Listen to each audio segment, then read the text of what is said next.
Hello everyone, welcome to Vedshree teaching classes.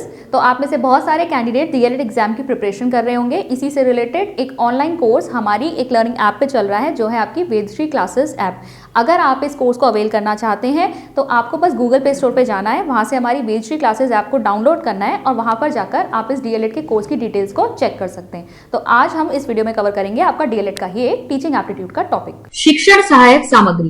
तो आपकी ये जो टीचिंग लर्निंग मटेरियल होता है, ठीक है, टीचिंग लर्निंग मटेरियल या टीचिंग लर्निंग एड्स कहेंगे इसे।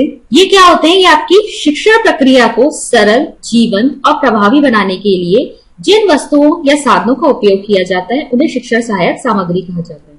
तो बेसिकली जब आप टीचिंग के लिए जाते हैं अपनी कक्षा में, वहां पर आप अगर अपनी टीचिंग को और ज्यादा इफेक्टिव बनाने के लिए अगर आप कोई चीज का इस्तेमाल कर रहे हैं तो वही क्या हो जाएगी? आपकी शिक्षण सहायक सामग्री।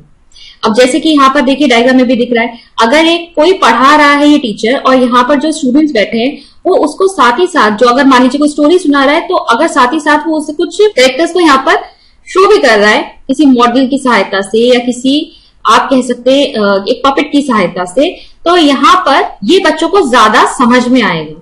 तो ऐसी कोई भी चीज या ऐसी कोई भी वस्तु जो आपकी शिक्षण प्रक्रिया को सरल, जीवंत और प्रभावी बनाती है, यानी इजी हो जाता है बच्चों के लिए उसे समझना, बच्चे सक्रिय रूप से भागीदारी करते हैं, यानी जीवंत हो उठती है आपकी कक्षा और आपका जो टीचिंग होती है वो और भी ज्यादा इफेक्टिव हो जाती है, ज्यादा प्रभावशाली हो जाती है। यही चीजें जो होती है आपकी क्या कहलाती है? शिक्षण सहायक सामग्री कहलाती है। देखिए यहाँ कुछ एग्जाम्पल्स भी है, जैसे कि आपका ग्लोब हो गया, एसएसटी वगैरह अगर आप पढ़ाएंगे, अगर आप बच्चे को ग्लोब में वो चीज दिखाएंगे तो बच्चे को और ज्यादा क्लियर हो जाएगा। सीडीज हो गई, ब्लैक बोर्ड हो गया, व्हाइट बोर्ड हो गए, फ्लैश कार्ड्स हो गए, जो छोटी कक्षाओं में इस्तेमाल किए जाते हैं, इन पर फॉर्मुलेस वगैरह लिखकर बच्चों को सिखाया जाता है।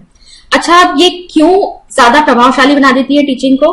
देखिए, शिक्षण सहायक सामग्री के उपयोग से अधिक जो है इंद्रियां आपकी सक्रिय हो जाती है। अगर बच्चा सिर्फ सुनने के बजाय, यानी कि अगर वो टीचर के लेक्चर को सिर्फ सुनने के बजाय चीजों को देख रहा है या कोई एक्टिविटी आपने बच्चों से करा ली, ठीक है, आपने कोई एक्टिविटी बच्चों से कराई तो बच्चा वहां पर क्या कर रहा है? चीजों को देख भी रहा है, सुन भी रहा है, उसे स्पर्श कर भी रहा है।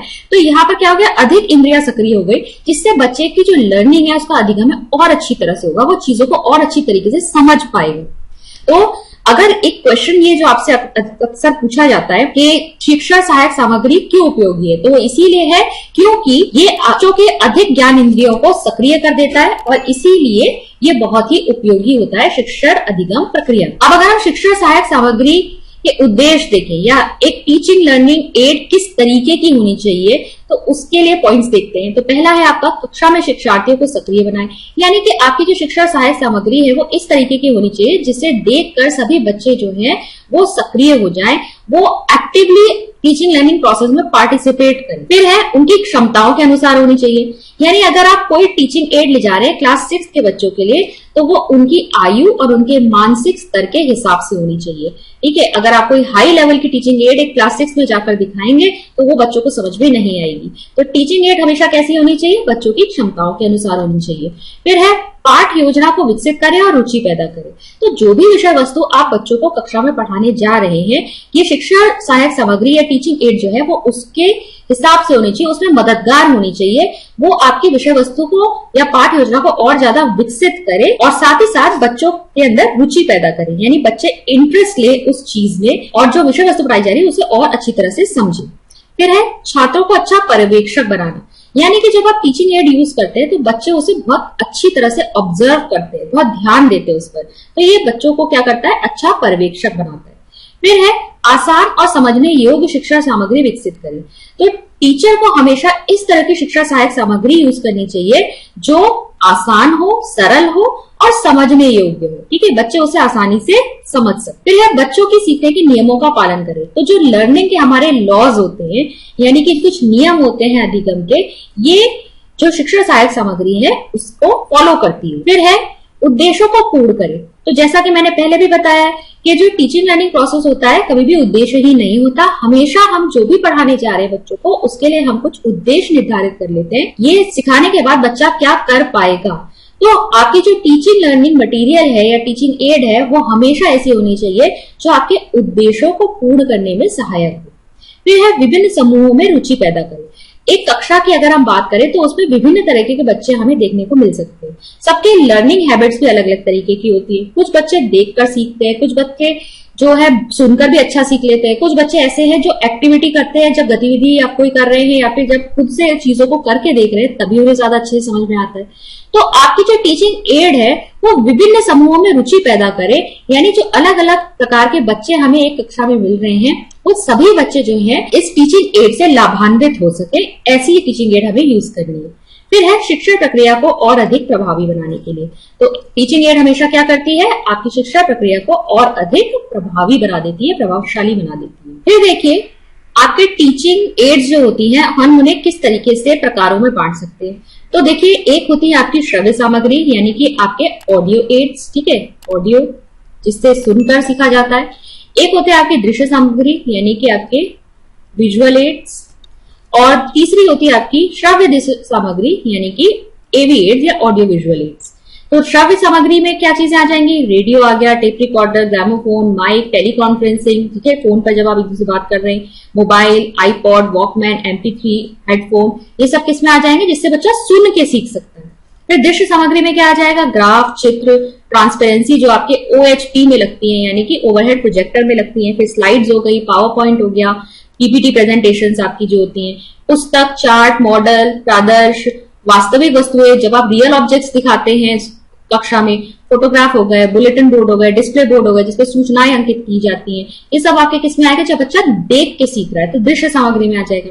फिर ऑडियो विजुअल एड्स में क्या आ जाएगा, जहां पे बच्चा सुन भी रहा है और देख भी रहा है, जैसे दूरदर्शन हो गया, दूरदर्शन में कई एजुकेशनल प्रोग्राम्स दिखाए जाते हैं। फिर LED, LCD, वीडियो कॉन्फ्रेंसिंग हो गई, इंटरैक्टिव बोर्ड्स हो गए, मोबाइल, चलचित्र, CCTV, social networking, tablet, laptop, ये सब क्या है आपकी श्रव्य दृश्य सामग्री। इसके बाद एक और तरीके का कैटेगराइजेशन होता है, यानी एक और तरीके के प्रकारों में आप बांट सकते हैं। एक होते हैं आपके अप्रक्षेपित नॉन प्रोजेक्टेड, एक होता है प्रक्षेपित यानी प्रोजेक्टेड, और तीसरे होते हैं इलेक्ट्रॉनिक्स। तो अप्रक्षेपित में जैसे कि आ जाएंगे जिसको आपको स्क्रीन पे प्रोजेक्ट नहीं करना है, ठीक है। प्रक्षेपित में क्या आते हैं, जिसको आप स्क्रीन पर लेते हैं, प्रोजेक्ट किया जाता है, प्रक्षेपित किया जाता है। तो अप्रक्षेपित में आपके पुस्तकें आ जाएंगी, जर्नल्स आ जाएंगे, हैंड आउट, वर्कशीट्स वगैरह, ये सब आपके किसमें आ जाएंगे, अप्रक्षेपित में। प्रक्षेपित में आपके क्या आ जाएंगे, ओवरहेड प्रोजेक्टर, OHP आ जाएगा, इसमें जो आपकी ट्रांसपेरेंसीज लगती है, स्लाइड फिल्म हो गई, स्ट्रिप्स हो गई, शैक्षिक चलचित्र हो गए, ठीक है, ये सब क्या है, प्रोजेक्ट किए जाते हैं स्क्रीन पर। तो ये क्या आ गई, अभी प्रक्षेपित में आ गई। फिर इलेक्ट्रॉनिक्स में क्या आएगा, जैसे कि कंप्यूटर में आपके प्रोग्राम चलते हैं, ठीक है, कंप्यूटर असिस्टेड इंस्ट्रक्शन हो गए, CAI हो गया, CMI हो गया, CAL, इंटरैक्टिव वीडियो डिस्क हो गई, CCTV, ट्रांसमिशन, ये सब आपके क्या हो गए, इलेक्ट्रॉनिक्स के अंतर्गत आ जाएंगे। ये देखिए एक OHP का आपका चित्र है, ठीक है, ये क्या है आपका, यही आपका क्या है, ओवरहेड प्रोजेक्टर। ओवरहेड प्रोजेक्टर में क्या है, यहाँ पर ये आपके स्लाइड्स लगती हैं, ठीक है, ट्रांसपेरेंसीज लगती है, यहाँ पर वो आपकी ट्रांसपेरेंट शीट होती है जिसपे कुछ ड्राइंग्स बनी होती है। तो ये क्या होती है, यहाँ से यहाँ पर आ रही है और ये मिरर जो है इसके थ्रू यहाँ पर पूरा प्रोजेक्ट हो रही है, यहाँ स्क्रीन के ऊपर प्रक्षेपित हो रही है और फिर ये बच्चों को नजर आता है, ठीक है। तो ये OHP हो गया। फिर ऐसे ही स्कूलों में क्या आ रही है, आजकल वर्चुअल क्लासेस आ रही है, जहां पर आपको क्या दिखाई जाती है, PPT प्रेजेंटेशंस दिखाई जाती है यहाँ स्क्रीन पर। तो ये आपकी वर्चुअल क्लासरूम्स हो गई, इसकी भी बहुत हेल्प ली जाती है, आजकल एनिमेटेड चीजें दिखाई जाती है बच्चों को। अब अगर हम महत्व की बात करें कि जो टीचिंग एड्स हैं वो क्यों महत्वपूर्ण है आज, तो देखिए उसके महत्व की बात करते हैं। पहला है आपका ये अभिप्रेरित करना, यानी कि जो टीचिंग एड होती है वो बच्चों को मोटिवेट करती है सीखने के लिए, अभिप्रेरित करती है। फिर है स्पष्टीकरण, जो चीजें केवल टीचर बोलकर बता रहा है, जिसको बच्चों को अपने दिमाग में खुद से जो है सोचना है, उसके बजाय अगर आप बच्चों को कोई चीज दिखा रहे हैं या कोई एक्टिविटी के माध्यम से करा रहे हैं तो बच्चा उसे खुद करके देख रहा है, उससे चीजें ज्यादा स्पष्ट हो जाती हैं। तो ये स्पष्टीकरण में सहायक होती है। फिर है क्रैमिंग, यानी रटने की प्रवृत्ति को हतोत्साहित करती है।